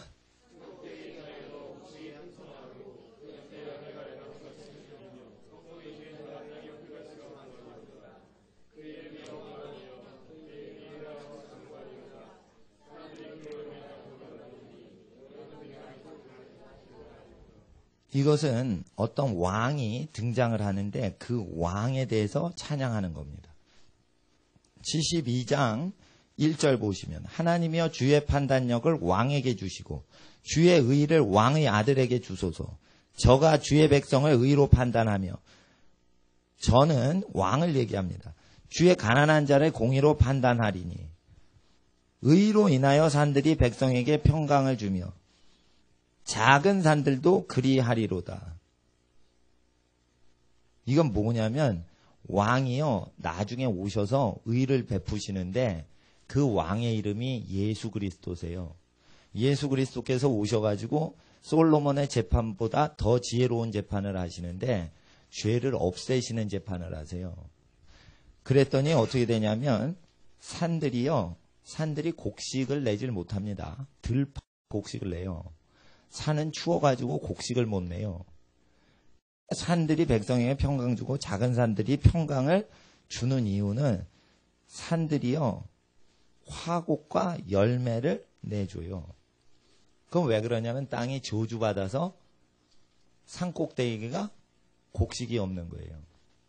그래서 원래 인간을 만드실 때 땅을 축복하시고 땅이 복이 있을 때 높은 산에나 낮은 들에나 화곡이 만발했던 것이죠. 그리고 열매가 풍성했던 것이죠. 그래서 예수님께서 밀밭을 거니실 때 제자들이 밀을 좀 먹잖아요. 그럴 때 그거 밀설이 아닙니까? 수박설이 같이. 밀설이 아닙니까? 그런데 원래 모세율법에 바구니를 들고 가면은 죄지만 맨손으로 들고 가서 먹으면 죄가 아니라 이랬어요. 결국 뭐예요? 땅에 있는 곡물은 일용할 양식을 위해서 주신 거지 땅을 점유한 사람 것으로 농사 짓지 않으신다는 거예요. 그러니까 여러분 아세요? 배고플 때 어디 들어가서 배가 줄여가지고 밀을 까부스로다가 경찰이 체포하면 그게 경찰서에서는 왜 훔쳤냐 이러지만 여러분이 어떤 사람이 천국 가면 그걸 야단치지 않으세요. 원래 내가 땅에서 밀을 지나가는 고지를 위해서 그걸 맺힌 거다. 그래서 원래 그 사람 게 아니다. 율법에는 밀을 수확하다가 곡식을 수확하다가 나무 열매를 수확하다가 따지 않고 귀퉁이가 남아있을 때 그걸 내버려 두고 들어가면 복을 받으리라 이랬어요. 왜 그럴까요? 모든 열매는 그거 따는 사람이 다 혼자 먹으라고 농사를 지금 짓지 아니하신다라는 뜻으로 자연 열매에 대해서 계시 나누어 주시는 거예요. 그러니까 자본주의 원리가 원래 하나님 뜻을 대적하는 것이 있어요. 수고한 사람이 그걸 해야 되는데 수고하지 않은 사람이 그냥 가져가요. 그래서 하나님 앞에서 이런 재앙들이 기근이 오는 것입니다. 기근은 하나님이 주십니다. 왜냐하면 내가 먹이려고 하는 사람한테 먹이질 않고 먹이길 원치 않는 사람이 다 가져가니까 기근을 주시는 거예요. 그래서 메뚜기들아 불러가지고 메뚜기가 먹게 하고 늑을 부르시는 거예요. 팥종이를 부르시는 거예요. 그래서 미물들이 다 먹어버리는 거예요. 그래서 악한 자들을 심판하시고자 해서 하나님이 미물을 쓰시는 겁니다. 그런 때가 오고 있습니다. 그래서 국가도 내가 볼 때는 이것을 막을 수 있는 여력이 없고 선견 지명이 있어야 되는데 재벌들만 권력자들이 계속 친해 놓으니까 재벌들만 하니까 자동차 팔 생각은 하는데 전쟁이 났을 때 어떻게 될지 이거 위험한 건데 그거를 챙기질 않아요. 그럴 때 이게 강화도 조약할 때 이한테 그거를 한 거랑 식량 문제만은 이거는 일제한테 뭘 팔아넘긴 거 비슷한 것이 일어날 수도 있다고 저는 생각을 합니다. 그래서 식량 문제가 국가적으로 어려울 때 하나님께서는 그 국가가 감당 못할 땐 꼭 가족끼리 보호하도록 해주시기 때문에 가족끼리 성령 충만하셔야 됩니다. 8절을 보시면 저가 바다에서부터 바다까지와 강에서부터 땅까지 다스리니 예수님께서 땅끝까지 다스리세요. 16절에 보시면 산 꼭대기의 땅에도 화국이 풍성하고 그 열매가 레바논같이 흔들리며 성에 있는 자가 땅에 풀같이 왕성하리로다. 이렇게 평강이 임할 때 그 이름이 영구하며 예수님의 이름, 왕의 이름이 영구하다는 뜻입니다. 그 이름이 해와 같이 장구하리로다. 예수님의 이름이 장구하다는 것이에요. 사람들이 그로 인하여 예수로 인하여 복을 받으리니 열방이 다 그를 예수님을 복되다 하리로다. 홀로 기사를 행하시는 여호와 하나님 곧 이스라엘의 하나님을 찬송하며 그 영화로운 이름을 영원히 찬송할지어다. 온 땅에 그 영광이 충만할지어다. 아멘 아멘. 이렇게 끝납니다. 그럴 때 하나님의 아들 예수께서 말씀하신 게 있습니다. 모세의 율법을 폐하지 않았다. 이렇게 얘기하십니다. 그리고 모세의 율법대로 기근도 오고 풍성한 풍년도 오는 것입니다. 그래서 모세의 율법을 믿지 않으면 나를 어찌 믿겠느냐라고 요한복음 5장에 말씀하시는데 요한복음 5장 잠깐 보세요. 기근에 대해서 대처하는 법은 모세의 율법에 잘 나와 있고요. 신명기를 계속 읽으시면 온 땅에 가난한 자는 끊이지 않고 있을 것이나 너희 중에는 가난한 자가 없으리라. 이렇게 말씀하셨기 때문에 신명기 15장처럼 믿는 사람 중엔 핍절한 자가 없을 것이다 라고 했습니다. 그리고 사도행전에 보니까 핍절한 자가 그들 중에 없었더라 이랬습니다. 그때 무엇을 했습니까? 돈이 없어도 자기 것이라 하질 않죠. 그러면 돈을 거래하지 않고 주죠. 그럼 그 사람이 뭐가 생기면 주게 돼 있어요. 그래서 유무상통을 하면 세금으로 가져가는 것을 전부 서민들이 생계비로 다 쓰는 겁니다. 그래서 권력자가 과하게 취할 수가 없게 돼 있어요. 그래서 예수님이 정한세 관세를 사람 개인 세금은 내도 매번 활동하는 데서 다 뽑아요. 세금만 주민세만 걷어가는 게 아니에요. 아이스크림 하나 사가죠. 거기에 다 세금이 있어요. 예. 나중에는 호흡세까지 있을지 몰라. 호흡을 하는 거 세금 내라. 예, 비행기가 내렸다 갈 때 그거 다 받습니다. 모든 활동에 다 보이지 않는 세금이 거기 다 있는 것이에요. 예. 그 구경하는 거 있죠? 자연 경치 구경할 때. 제일 좋은 곳에는 뭘 쳐요? 국립공원 딱 친 다음에 경치 구경할 때 돈을 받아요. 원래 경치 구경할 때 그 돈을 그렇게 많이 받는 게 아니에요. 예. 그 청소하거나 유지하는 비용만 받으면 되는데 굉장히 그 수입이 많습니다. 예. 하나님께서는 주님께 영광 돌리는 게 중요한 것이요. 땀 흘리지 않은 사람들이 가난한 사람 거 가져가는 것을 좋아하지 않습니다. 대신 국세와 공세를 낼 자에게 내라고 하셨기 때문에 우리가 내는 것입니다. 권력자들의 자녀들이 세금을 면하도록 하기 위하여 우리가 내야 된다. 이렇게 얘기를 하십니다.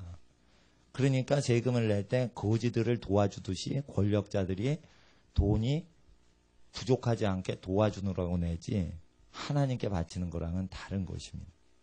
그럴 때 요한복음 어디를 보시냐면요. 5장에 45절 44절 너희가 서로 영광을 취하고 유일하신 하나님께로부터 오는 영광은 구하지 아니하니 어찌 나를 믿을 수 있느냐. 너희를 아버지께 고소할까 생각지 말라. 너희를 고소하는 이가 있으니 곧 너희에 반하는 자 모세니라. 46절을 읽어주세요. 시작.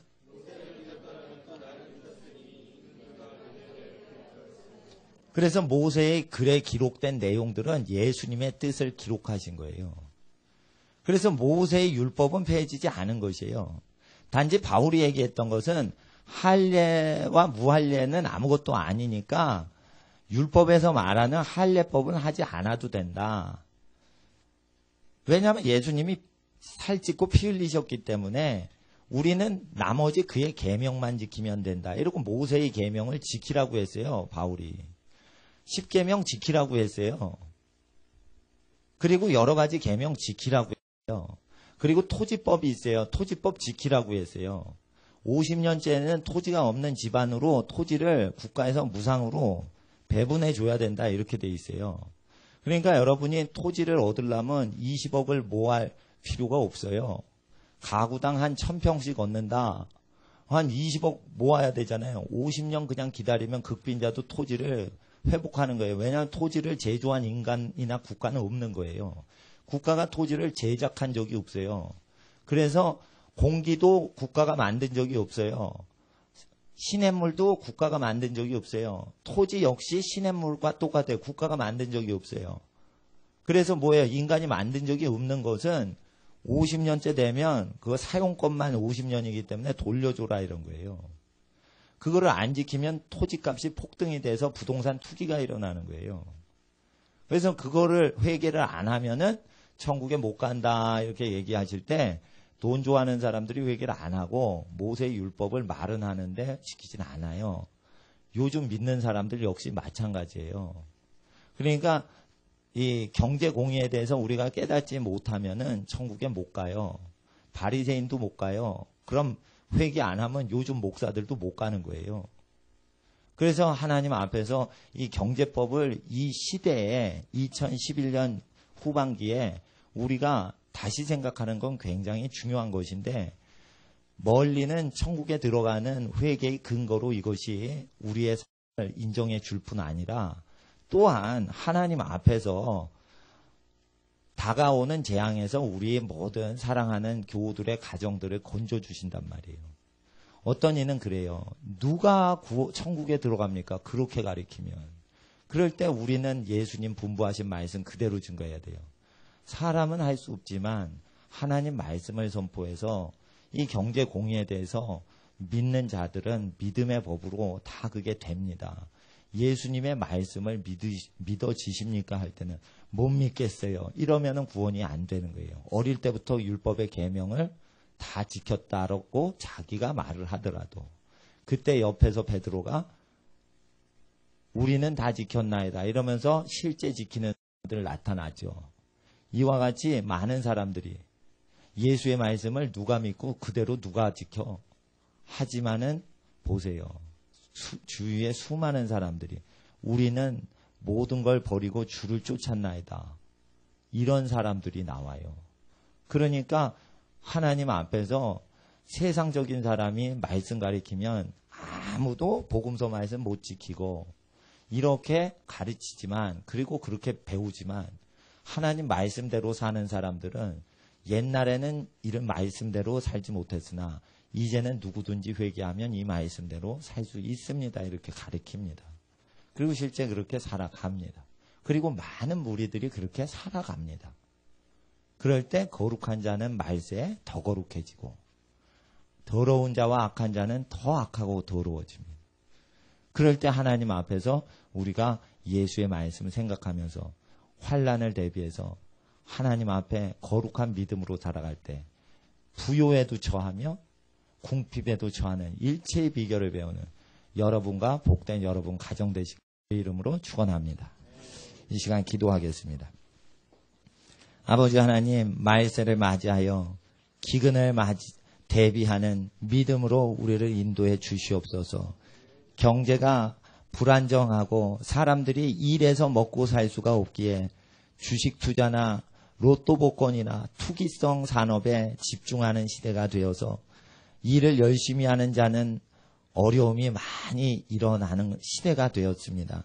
하나님 이러한 때에 우리를 믿음의 자손으로 불러주시고 믿음으로 기도로 하나님 앞에 나아가서 온전히 장차 오는 여러 가지 환난과 재앙에서 우리를 건지시는 하나님을 신뢰하게 하였으므로 아버지 하나님 기록된 말씀이 우리에게 분부하시는 내용 따라 그대로 하나님을 신뢰합니다.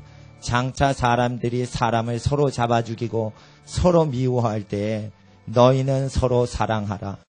너희는 돈이 없이 서로 주고 돈이 없이 서로 받고 자기의 것을 자기 것이라 주장하지 않고 빌려주고 빌려받고 하나님 앞에 사랑하는 모든 관계로 일상에 매일매일 살아갈 때 그 쌓인 모든 친분과 신뢰의 관계가 마지막 날에 경제적으로 파탄이 나고 국가가 부도가 나고 회사가 집단적으로 도산이 되어갈 때 아무 데서라도 돈을 벌 수가 없는 시대가 될 때 어디서라도 곡식을 얻을 수가 없는 시대가 될 때 하나님의 오병이어의 기적과 또한 유무상통하는 모든 공급하신가 까마귀를 동원하여 먹이시는 역사와 또한 과부의 집에 가난한 집에 곡식과 기름이 넘쳐나는 이적들이 여기에 있는 모든 집안들에 넘쳐날 것을 기대합니다.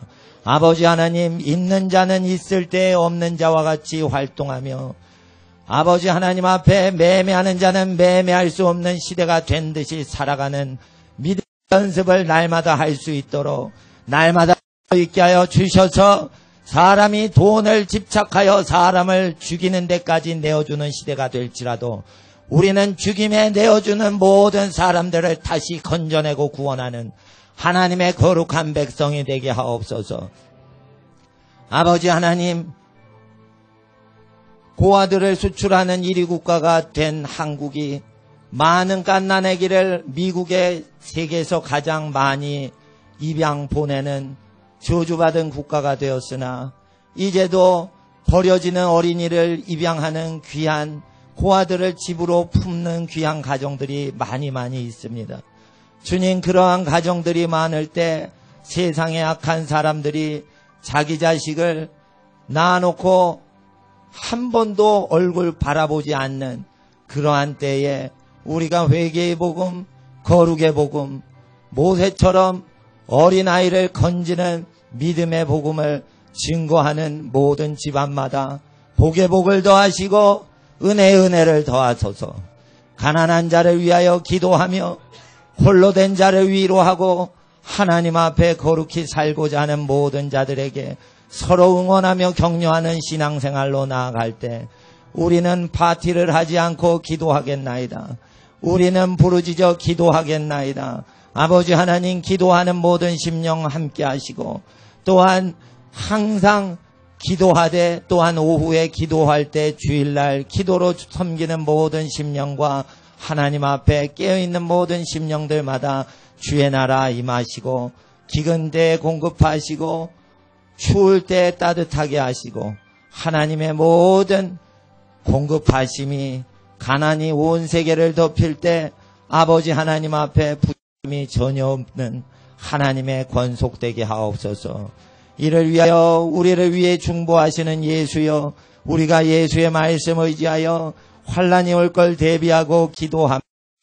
깨어 있습니다.